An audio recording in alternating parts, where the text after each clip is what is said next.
Defensive Rookie of the Year. Favorite, Jamin Davis is Jamin Davis plus 400, which is very interesting. Mike Parsons is second, plus 550. Jalen Phillips from the Dolphins, plus 700. J.C. Horn from Carolina is plus 1,000. Owusu-Koramoah is fifth. Jeremiah Owusu-Koramoah plus 1,200. Greg Newsome 16th at plus 2,800. I'm intrigued by Jamin Davis being the favorite.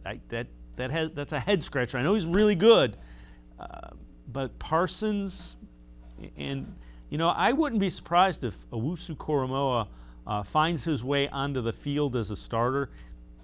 He does some things that I think could be, Defensive Rookie of the Year worthy.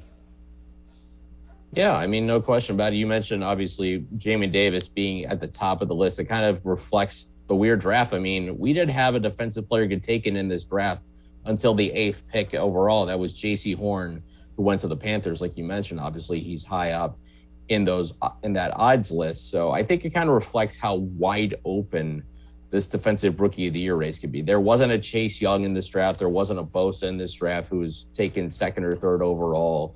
That really kind of sets the table. So you're kind of in an interesting position that we rarely ever see, where it's just kind of like you're kind of got a bunch of names in a hat. You're kind of picking to see who could go where.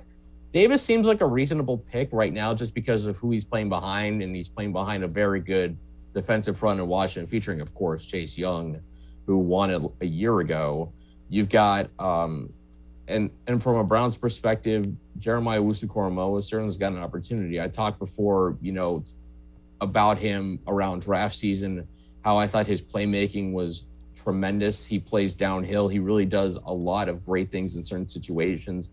I'm just so fascinated what Joe Woods is going to do to get the most of him, how he's going to utilize him, because I think he's a guy who, in JOK, he's a guy who I could see his role really expand more and more as the season goes on. Maybe he gets in positions early on where he gets comfortable, where he isn't asked to do too much as he learns the speed of the NFL. But as time goes on, I could see him just getting more and more opportunities to shine in pass rush or coverage or run stopping, you name it. He's a guy that can really excel in all those areas. So in a wide open field, there wouldn't be a bad flyer to take.